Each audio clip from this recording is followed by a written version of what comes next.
muliakan. Sebagaimana Allah Subhanahu wa taala mengangkat derajat kalian karena memang penuntut ilmu itu mulia. Maka insya Allah mudah-mudahan kemuliaan kalian terus sampai dimanapun kalian berada. Saya ingin membahas dulu tentang karakter penuntut ilmu yang akan pulang liburan, supaya kalian menyadari bahwa kalian itu adalah makhluk yang dikatakan ahlullah, sampai-sampai disebut dengan keluarganya Allah, karena kalian adalah penghafal Al-Quran. Maka saya akan sebutkan karakter ini, ingat dan dihafalkan. Yang pertama, anak-anakku semua, yang pertama kali saya ingin katakan bahwa kalian itu adalah orang yang mulia dan dimuliakan oleh Allah. Di dunia ini ada dua manusia, ada yang dimuliakan oleh Allah, ada yang dihinakan oleh Allah. Itu ada itu. Ada orang dihinakan, dia hidup di dunia hina hidupnya, seperti orang kafir. Bahkan orang kaya sekalipun seperti siapa? Firaun, yang sempat dikatakan sebagai orang yang berkuasa, menguasai dunia. Jadi Firaun itu menguasai kubu utara, Namrud menguasai kubu selatan. Walaupun tidak semasa, tetapi segitulah kekuasaan mereka, yaitu Firaun. Firaun itu manusia yang pernah mengaku dirinya Tuhan karena dia punya kerajaan, dia seorang sultan, dia punya apa saja, dan dia bisa menyuruh manusia apa saja, bahkan manusia membantai dia bisa penggal ketika itu juga. Tapi ketika di akhir kematiannya Allah hinakan dia, ditenggelamkan di laut, sampai hari ini jasadnya masih diutuhkan, sehingga kita bisa lihat ini toh manusia yang kurang ajar itu, yang pernah mengaku dirinya sebagai Tuhan, dihinakan oleh Allah. Atau misalnya Namrud, dia dihinakan dengan kematian seekor lalat yang masuk di mana? Di hidungnya, sampai diketok-ketok kepalanya sampai dia mati di depan singgasananya. Orang hebat. Makanya anakku semua, manusia itu dibagi menjadi dua. Ada yang dihinakan, ada yang dimuliakan. Makanya kalian jangan bangga kalau lihat perempuan terbuka auratnya, ya sengaja dia menampakkan auratnya, dia tidak pakai jilbab, auratnya tersingkap kemana-mana. Sebenarnya kalau saya melihat itu adalah orang yang sedang hina dan dihinakan. Saya dulu pernah belajar, walaupun pelajaran ini unik ya, ada istilah di zaman dahulu manusia apa istilahnya? Atau saya katakan gini, pernah nggak lihat orang-orang dahulu dia pakaiannya cuma celana pendek, maaf nggak pakai baju, ya tidak? Ini istilahnya orang apa? Bukan orang purba. Itu kan bahasa pelajaran di sekolah ya. Atau istilahnya manusia jahiliyah gitu lah ya. Manusia zaman dahulu tinggalnya di hutan. Bahkan Rasul Sallallahu Alaihi Wasallam, sekarang saya mau tanya, di zaman Rasulullah, sebelum Rasulullah, wanita itu berjilbab atau telanjang? Telanjang, dia tersingkap auratnya. Ketika Nabi datang, wanita itu dirapikan pakaiannya, dihijabkan dirinya, dibuat istilah aurat yang harus ditutup. Artinya Rasulullah datang itu memodernkan. Kalau sekarang ada istilah yang tersingkap auratnya lebih modern daripada yang pakai jilbab. Padahal yang jahiliyah dulu yang terbuka, datang Rasulullah yang menutup. Paham?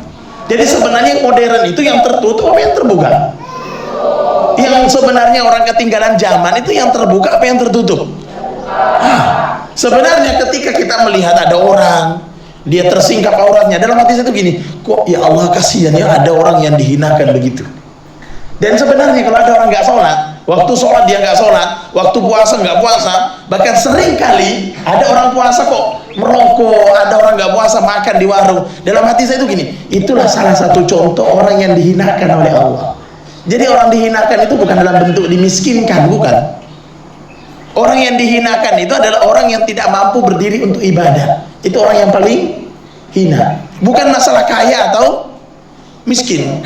Rasulullah dulu tidur di bawah Umar ibn Khattab ketika dia menjadi seorang khalifah. Itu tidurnya di bawah pelapa, di bawah pohon kurma, di atas pelapa, di atas daunnya. Rasulullah juga begitu, pernah tidur di bawah pohon, di atasnya daun apa? Tikarnya pakai apa? Pelapa kurma. Padahal Rasulullah seorang nabi. Apa Rasulullah kemudian tidur seperti itu jadi hina? Tidak. Jadi yang hina siapa? Firaun. Jadi kalau orang tua kalian, anak-anakku semua, orang tua kalian misalnya, dia kaya, dia punya mobil, dia punya rumah, tapi nggak pernah sholat, anti mengatakan, ya Allah, kenapa orang tuaku hina gini? Kenapa ibuku udah gede gini belum berjilbab? Ibu jangan hina lah. Ibuku kok dihinakan oleh Allah. Jadi kalau ada orang dia punya mobil, dia punya rumah, dia punya kerajaan, dia punya istana, dia punya apa saja, tapi kalau nggak sholat, ketahuilah anak-anakku semua dia orang hina. Walaupun sebaliknya ada orang miskin seperti siapa? Uwais Al-Qarni. Siapa artisnya langit? Siapa yang paling terkenal di langit? Yang ketika dia masih hidup di dunia terkenal di langit siapa? Uwais Al-Qarni. Dikabulkan doanya sampai-sampai Rasulullah menyuruh siapa? Abu Bakar As-Siddiq radhiyallahu anhu sama Umar bin Khattab radhiyallahu anhu untuk minta doa lewat siapa? Lewat Uwais Al-Qarni. Orang sangat mulia. Kalian tahu Uwais Al-Qarni siapa? Uwais Al-Qarni orang miskin, anak yatim. Dia nggak punya bapak, hidup dengan ibunya, miskin. Sampai-sampai Uwais Al-Qarni pernah makan dari sisa bekas orang. Tetapi dia hina atau mulia? Mulia. Kalau ada santri putri, Ustaz, saya malu sekolah karena saya sekolah beasiswa, orang tua aku miskin, nggak bisa bayar. Mulia atau hina? Mulia. Kenapa? Karena dia tinggal di pesantren.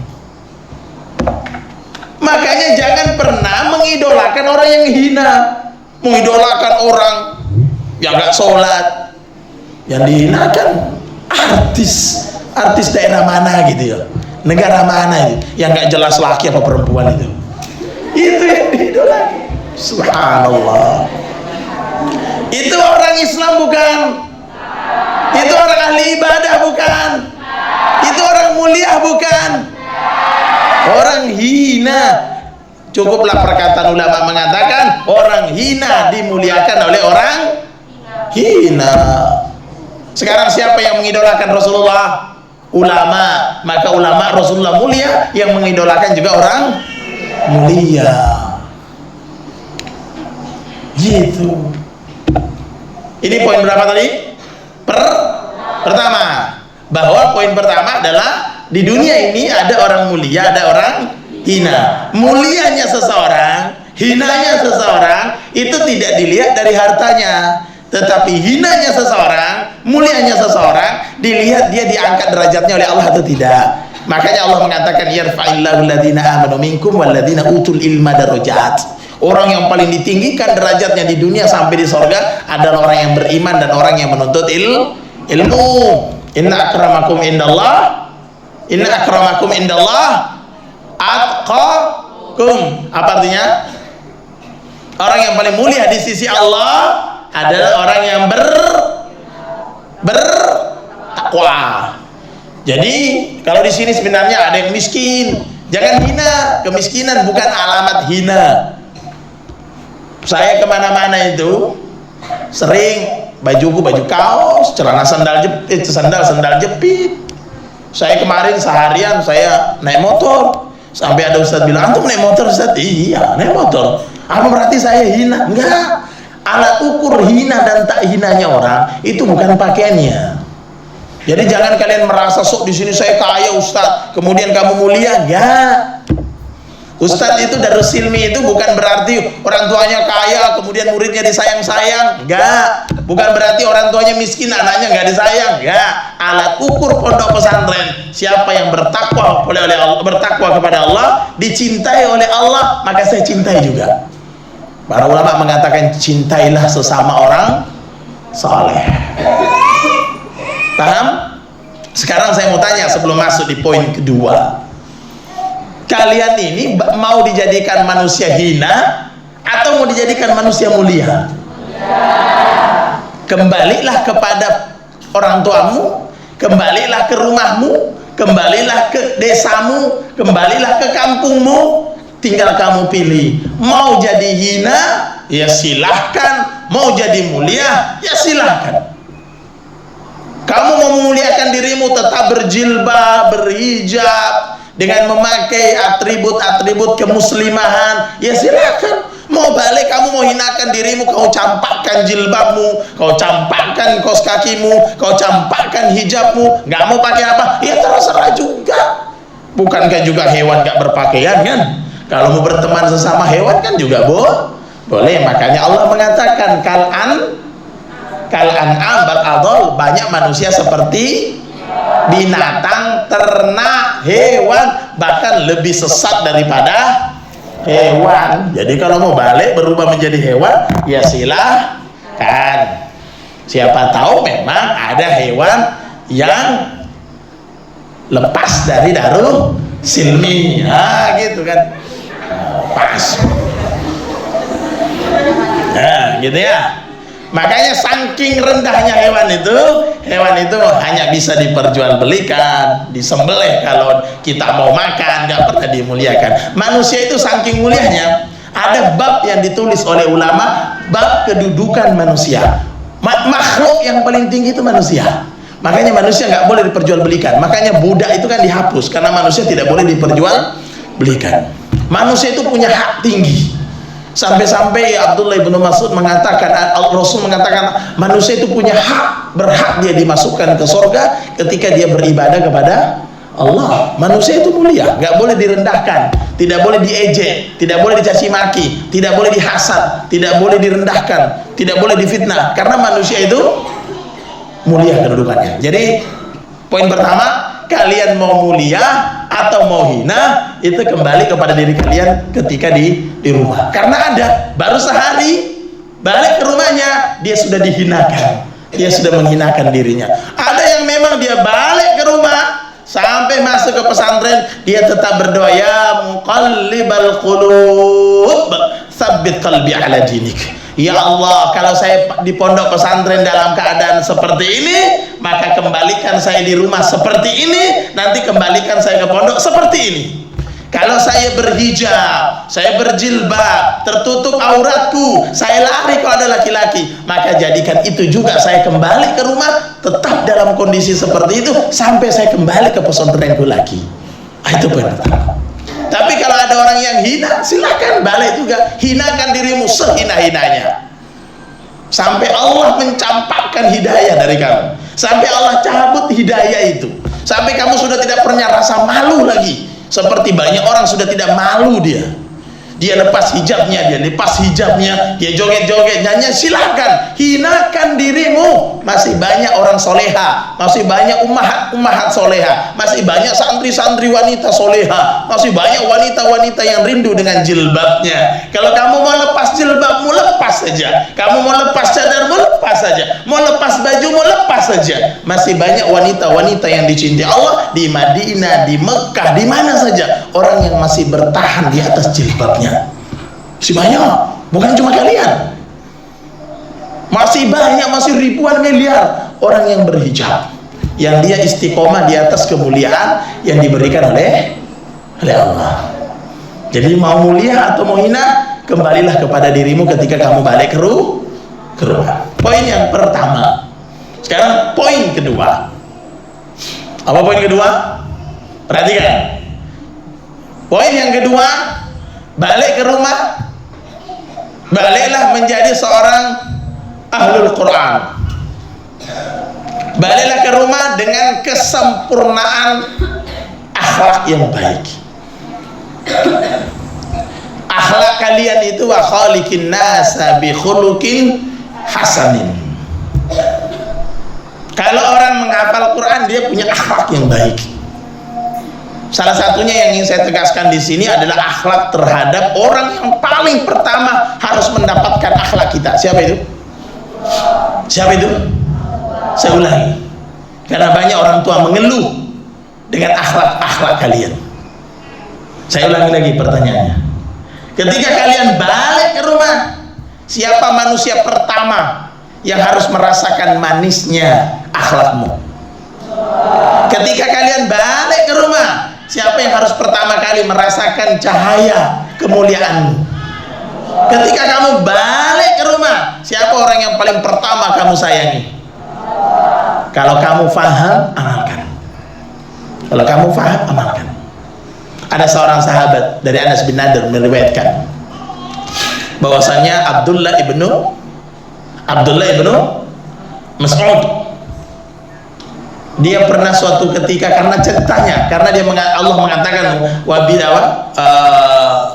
wabil walidaini ihsana, berbuat baiklah kepada orang tua. Ihsan itu artinya berbuat baik kepada orang tua dalam perkara apapun. Perhatikan, Abdullah bin Mas'ud pernah suatu ketika dia disuruh sama ibunya ambil air. Ya biasa orang tua gampang tidur-tiduran, gampang ngantuk. Abdullah bin Mas'ud disuruh ambil air. Dia mengatakan, wahai Abdullah bin Mas'ud, ambilkan air. Kata Anas bin Nadar, dia meriwayatkan, mengkisahkan tentang Abdullah bin Mas'ud, seorang sahabat yang mulia. Sahabat itu mulia akhlaknya, khususnya sahabat itu paling cinta sama ibunya. Maka hampir seluruh kisah-kisah, kisahnya Abu Hurairah, kisahnya Abdullah bin Umar, kisahnya Abdullah bin Umar yang mengisahkan seorang yang tawaf di Ka'bah, kisahnya Abu Hurairah yang dia sangat mencintai ibunya dan mendoakan ibunya masuk Islam, kisahnya sahabat Abdullah bin Mas'ud, kisahnya Utsman di zamannya Utsman bin Affan. Abdullah bin Mas'ud ketika dia disuruh minta air, Abdullah bin Mas'ud pergi. Dia mengatakan, apa bu, ibu mau apa? Saya mau air. Maka Abdullah bin Mas'ud pergi ambil air. Pas setelah balik, ibunya udah tidur. Sering gitu kan? Kita disuruh ibu, balik-balik dia udah tidur. Maka ketika dia balik, Abdullah bin Mas'ud bengong. Waduh, ibuku udah tidur. Akhirnya apa yang terjadi? Dia tetap pegang air itu sambil dia berdiri di samping ibunya sampai ibunya bangun kembali. Dan diriwayatkan dalam beberapa kisah, Abdullah bin Mas'ud itu nunggu ibunya bangun, tidak bergerak sambil dia berdiri nungguin. Dia nggak bilang, bu, bu, supaya mungkin ibunya bangun gitu, enggak. Dia tetap diam saja. Dia biarkan dirinya berdiri di samping ibunya sampai ibunya bangun, dia serahkan air itu. Abdullah bin Mas'ud. Atau seperti orang yang tersembunyi di goa. Apa kisahnya orang yang tersembunyi di goa? Sampai doanya menjadi doa yang paling makbulah. Makanya kalau doa mau dikabulkan, berbakti sama orang tua. Saya seringkali kalau mau melakukan sesuatu, saya berdoa kepada Allah, kemudian saya minta baik kepada orang tuaku. Saya, kalau ada orang bilang, Ustaz Imron kok kayaknya hidupnya enak-enak aja. Kalau kamu mau baik hidupmu, perbaiki urusanmu dengan orang tua. Suatu ketika ada laki-laki yang tersembunyi di goa. Dia mengatakan, ya Allah, tolonglah geser pintu goa itu. Dia mengisahkan dengan doa tawassulnya dengan berbuat baik kepada orang tuanya. Dia katakan, ya Allah, saya punya kisah, kata laki-laki ini. Saya setiap hari kalau balik ke rumah, saya tinggal sama istriku, saya tinggal sama anakku, dan saya tinggal sama orang tuaku, tinggal sama ibuku. Suatu ketika saya setiap sore kembali ke rumah sambil membawa perahan susu kambing. Suatu ketika setiap sore datang saya kasih ibu, setiap sore datang saya kasih ibu, setiap sore datang saya kasih ibu saya. Baru sisanya untuk anak sama istrinya. Suatu ketika dia balik telat setelah maghrib, udah kesorean, dia pulang, dan ketika dia pulang dia membawa susu, dia ingin memberikan ibunya, ternyata ibunya sedang tidur di kursi, akhirnya dia mengatakan, aduh, ibuku udah tidur. Datang anaknya, bayangkan, anak kita datang, biasanya orang itu sangat sayang sama anaknya, tapi ketika anaknya datang, dia mengatakan, wahai abi, wahai bapak, ya abati, wahai ayahanda, mintalah susunya itu. Dia bilang, tidak, harus ibuku dulu yang mulai minum. Maka dia pegang susu itu sambil duduk di dekat kursi ibunya yang sedang tidur, dan ketika bangun di pagi hari, satu malam full dia pegang susu itu, dan di pagi hari ketika bangun dia serahkan susu itu untuk diminum pertama kali kepada ibunya, baru kemudian sisanya untuk anak istrinya. Apa kata laki-laki ini? Ya Allah, kalau kamu ridho dengan perbuatan ini, inilah amal baktiku kepada orang tua, tolonglah ya Allah geser batu itu. Akhirnya batu itu tergeser sehingga bisa keluar dari gua. Maka anak-anakku semua, banyak santri putri, banyak ketika dia balik ke rumah, dia menjadikan dirinya permaisuri, dia menjadikan dirinya ratu, hilang akhlaknya kepada orang tua. Demi Allah anak-anakku, ridallah fir ridha walidain.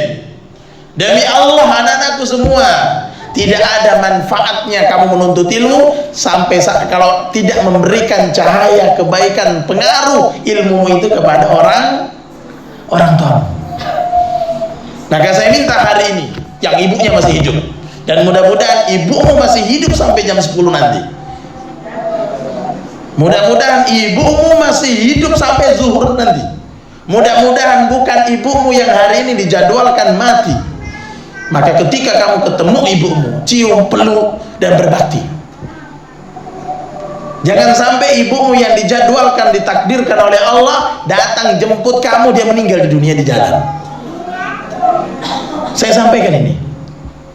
Kematian tidak ada yang tahu. Ada orang yang sementara tidur mati kan?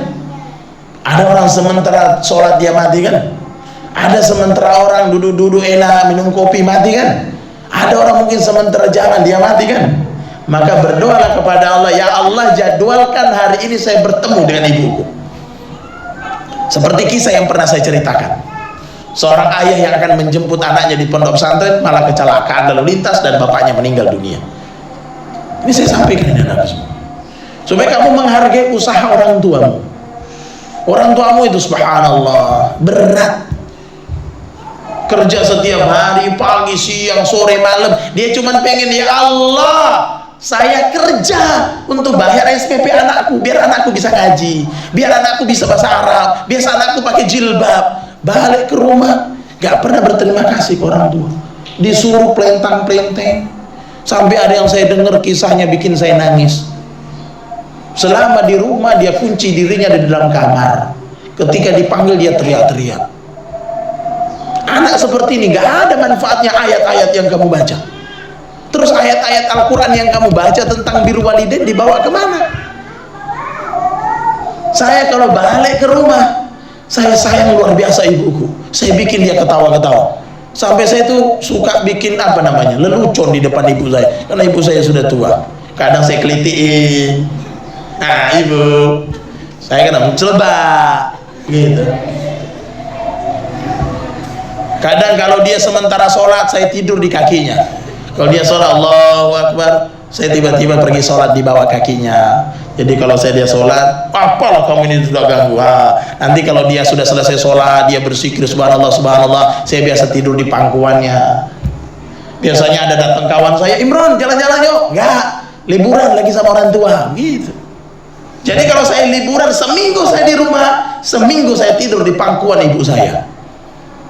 Bahkan biasanya HP saya letakin jauh-jauh, saya nggak mau diganggu sama HP. Saya pengen bercanda, bermanja dengan ibu saya yang mungkin hidupnya seminggu lagi, 2 minggu lagi dia akan mati.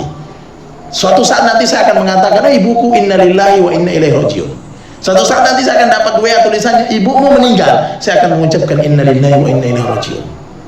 Apa susahnya kalian balik ke rumah yang sudah kalian berpisah berbulan-bulan? Ya tidak, kalian berpisah berbulan-bulan, balik kalian cuma libur sebulan. Kenapa sebulan ini tidak kalian jadikan surga untuk ibumu? Saya kalau balik ke rumah itu, kalau ibuku, saking saya dikatakan Imron ini sangat usil sama ibunya saya itu sangat usil. Saya hilang, nggak ada istilah mudir. Imron tidak usil nih mudir, nggak. Balik ke rumah nggak ada mudir. Adanya saya adalah seorang anak yang lucu di depan orang tuaku. Saya tidur di pangkuannya. Biasanya sementara zikir saya pijit-pijit dari belakang. Biasa juga kadang-kadang dia sementara sholat, saya tidur di sampingnya. Biasanya kalau saya makan, dia lagi tidur, saya pergi makan di kasurnya ibu, saya lagi makan, mau gitu. Saya suap gitu. Karena ibu itu senang dengan anaknya yang bercanda. Sementara tidur, nanti tidur tiba-tiba jam 2 malam, jam 3 malam saya datang tidur di sampingnya. Saya dipeluk, rasanya enak banget dipeluk sama ibu. Mungkin waktu saya bayi, beginilah saya dipeluk gitu. Luar biasa. Kadang tangannya saya pegangin, saya tarikin, saya bunyiin tak tak tak. Kadang saya bilang, kulit ibu kok keriput-keriput gini sih gitu. Insya Allah dia bercanda. Kalau kamu libur selama sebulan, jadikan dirimu budak di depan ibumu. Kalau kamu libur sebulan, jadikan dirimu boneka lucu di depan ibumu. Kalau kamu pulang ke rumah, jadikan ibumu ratu. Masak ya kamu, hidangkan makanan. Mau ibu makan, saya ambilin. Mau ibu makan, saya suapin. Mau ibu habis makan, saya cucikan piringnya. Jadikan ibumu ratu, sehingga ketika dia meninggal dunia, dia ridho sama kamu. Dia ridho sama kamu. Kalau perlu ibu, sholat di samping saya bu. Saya kalau balik ke rumah itu ibuku saya suruh ke belakang, Bu mau denger ya saya ngaji. Iya nak sini. Kadang-kadang karena kalau saya ngaji kadang-kadang saya suka suaranya biasa-biasa saja, nggak perlu dilagu-laguin, biasa-biasa saja supaya dia tidak minder dengan saya. Kadang-kadang kalau saya lagi ngaji, oh itu salah Imran, oh salah ya Bu ya, oh ya saya gimana yang benarnya? Subhanallah. Kamu harus jadi perempuan bodoh di depan ibumu, kamu harus menjadi budak lemah di depan ibumu, kamu harus menjadi boneka lucu di depan ibumu, jangan bantah. Antum tahu Haywa? Ada seorang ulama namanya Haywa. Dia seorang ulama besar. Yang lucu itu ketika dia ngisi pengajian seperti ini, dia lagi ngisi pengajian, muridnya 1000-an. Tiba-tiba ibunya bangun tidur. Tiba-tiba ada anak ayam yang belum dikasih apa? Belum dikasih makan. Apa kata ibunya? Hai Haywa, keluar kau dari masjid. Itu anak ayam belum dikasih makan. Apa kata Haywa kepada murid-muridnya 1000 orang? Ibuku sedang memanggilku. Kita tutup pengajian. Assalamualaikum warahmatullahi wabarakatuh. Dia pergi ambil ayam, dikasih ke ibunya. Dikasih ke ayam, bukan dikasih ke ibu. Dikasih ke kemana? Ke anak ayamnya. Bayangkan, seorang ulama besar, pintar, cerdas, berwibawa di depan murid-muridnya. Ketika dipanggil ibunya, dia jadi orang yang kecil. Tiba-tiba, iya Bu, apa Bu? Ya itu ayam belum dikasih makan. Siap Bu. Dia nggak bilang, ibu gimana sih? Apa ibu nggak lihat saya lagi ngapain? Enggak, Haywa. Dia keluar ambil beras, dikasih ayamnya, kemudian diam. Muridnya disuruh pulang. Udah kamu pulang. Ibuku lagi manggil. Saya kalau pengajian, ibuku nelfon, pengajian saya stop. Ibuku saya tangkap teleponnya. Lah kita kadang-kadang balik ke rumah, chattingan sama kawan, ngobrol sama kawan. Innalillahi wa inna ilaihi rajiun. Tiba-tiba ibu kita manggil, nak sini. Nantilah Bu, saya lagi ngobrol sama kawan. Jangan masuk neraka. Jangan masuk neraka. Jangan masuk neraka gara-gara ini. Jangan masuk neraka. Kamu itu soleha, kamu ngaji, subhanallah, kamu sholat, kamu baca Quran, kamu puasa Ramadan, sholat tahajud, hafal 10 juz, hafal 20 juz, hafal 30 juz. Masukkan dirimu ke surga. 1 poin lagi, berbakti sama orang tua. Siapa yang lengkap ibu bapaknya, baliklah dari sini, peluk ibumu, peluk bapakmu, dan berjanjilah, Ustaz, selama di liburan saya mau menjadikan diriku budak untuk orang tua. Saya akan merendahkan diriku kepada orang tua. Dia suruh apa saya akan taat. Kalau seandainya ibu mengatakan, nak, jangan keluar dari rumah. Iya ibu. Nak, bangunlah sholat subuh. Iya Bu. Siap ini? Kalau masih ada orang tua yang mengatakan anakku begini, kira-kira saya harus ngapain? Nah, ketika Abdullah bin Mas'ud mengatakan amalan paling apa? Ahabbul amali ilallahi ta'ala. Ayu amalin ahabbu ilallah. Amalan apa yang paling disukai oleh Allah? As-salatu ala waqtiha, salat tepat pada. Yang kedua apa? Birru, berbuat baik kepada orang tua. Kata Nabi SAW, dosa yang paling besar setelah syirik. Kemudian di situ disebutkan hukukul walidain. Apa itu? Durhaka pada orang tua. Hati-hati orang semua. Banyak orang durhaka pada orang tuanya tanpa disengaja. Jangan kalian, saya muslimah Ustaz, saya pakai jilbab Ustaz, saya sholat 5 waktu Ustaz, saya punya hafalan Ustaz. Masa saya durhaka? Kebanyakan orang durhaka itu tidak disadari. Ibu mau bilang, nak sini, nantilah, dengan gertak suaranya, dengan kenceng suaranya. Anda tahu anak-anakku Ali bin Abi Thalib itu kalau ibunya mau makan, dia nggak makan tapi duduk di sampingnya. Ketika ditanya, wahai Ali bin Abi Thalib, kenapa kamu nggak pernah makan sama ibumu? Dia mengatakan, saya takut nanti saya mau ambil ayam, dia juga mau ambil ayam. Apa yang saya mau ternyata ibuku juga mau. Nanti saya ambil duluan, ibuku kecewa. Maka saya persilakan ibuku makan dulu, nanti sisanya baru saya makan. Subhanallah. Segitu baiknya ulama-ulama dahulu terhadap orang tua. Seharusnya semakin santri kalian, semakin punya hafalan kalian, semakin bagus baca Quran kalian, seharusnya semakin tinggi kalian memuliakan orang tua. Paham? Sudah berapa poin ini? Sudah berapa poin ini? 2. Poin yang pertama apa? Hina dan mulianya seseorang dilihat dari ketakwaannya, dan jadilah orang yang mulia di sisi Allah Subhanahu wa taala. Yang kedua adalah karakter kalian, akhlak yang baik. Akhlak yang paling pertama yang harus di rumah kalian berikan pelayanan akhlak yang mulia adalah kepada ibumu dan bapakmu. Dan terakhir yang ketiga, anakku semua, ada kisah seorang wanita yang sampai disebutkan sebagai ahlul jannah. Ahlul jannah. Ini penutup kajian kita di pagi hari. Ada seorang wanita yang datang kepada Rasulullah. Dia mengatakan, ya Rasulullah, saya kalau terkena penyakit, saya punya penyakit ya Rasulullah. Kalau kambuh, kalau kumat, biasanya saya kejang-kejang. Dan kalau saya kejang-kejang, biasanya tanpa saya sadari, coba bayangkan, tanpa saya sadari, biasanya aurat saya tersingkap atau nampak. Maka apa kata wanita ini? Ya Rasulullah, doakan saya supaya saya bisa menutup auratku.